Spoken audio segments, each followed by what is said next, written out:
Marvel's The High Republic Issue 7 by Cavan Scott just came out, and with it we got quite the surprise.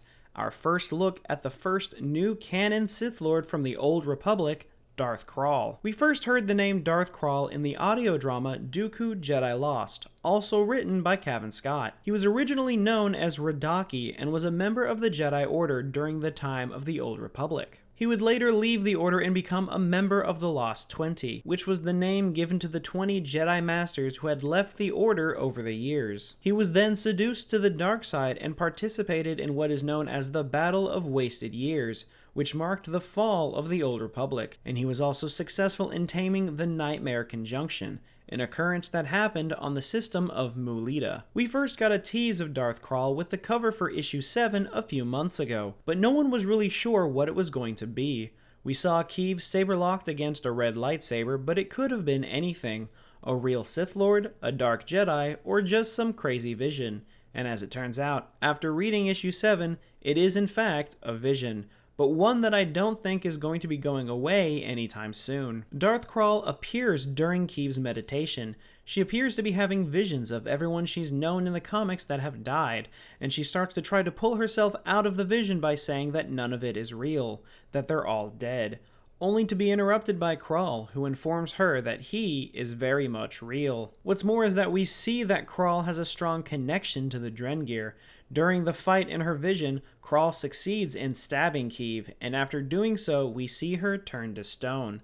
But what's more interesting is that behind her are the 4 idols that we found in the Amaxine station that kept the Drengir in stasis, which all took place in the young adult novel Into the Dark. In that book, we learn that the Sith were fighting against the Drengir many years ago and managed to put them into an endless sleep with the power of these idols, leaving them there for countless years. But how can all of this be?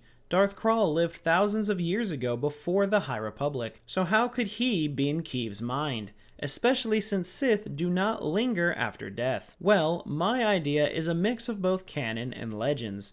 If we go back to Legends, specifically to Dynasty of Evil from the Darth Bane trilogy, after the fight between Zana and Bane, we notice that Zana squeezes her hand at the end of the fight, much like Bane had been doing throughout the entirety of the book. The idea here is that before dying, Bane was able to transfer some of his life essence into Zana. But how does this relate to Keeve's vision? Well, in the previous issue, Keeve tries to touch Sskeer's mind, and in doing so taps into the mind of the Drengir as well, where they learn the location of the Great Progenitor, which is on the planet Mulita, the same place where the Nightmare Conjunction happened. I believe that during the events of the taming of the Nightmare Conjunction, Darth Krall had to touch the mind of the Great Progenitor, and left a bit of his life essence into it, so by Keeve tapping into the Great Progenitor through Sskeer's mind, she was able to unintentionally come in contact with the remnants of Darth Krall, who may now become a constant irritation in Keeve's mind. But it doesn't stop there, because this may play into another Easter egg from Dooku Jedi Lost. In the audio drama, there is a mention of a female Jedi Master by the name of Trennis, who is, alongside Krall, a member of the Lost 20. There hasn't been a confirmed direct connection yet between these two. They may in fact be different characters. However, given the hints that are coming next, I believe that they are the same character. During the High Republic Comic-Con from Home panel, Cavan Scott gave a one-sentence description for what to expect next from the High Republic comic series. Cavan said, "A Jedi joins the storm," and since they've been releasing the cover art months in advance, we can clearly see that the cover of issue 9 has Keeve suiting up to be one of the Nihil, but that wouldn't make her part of the Lost 20, since she's still a knight. So my guess is that she's joining the Nihil undercover to help defeat them.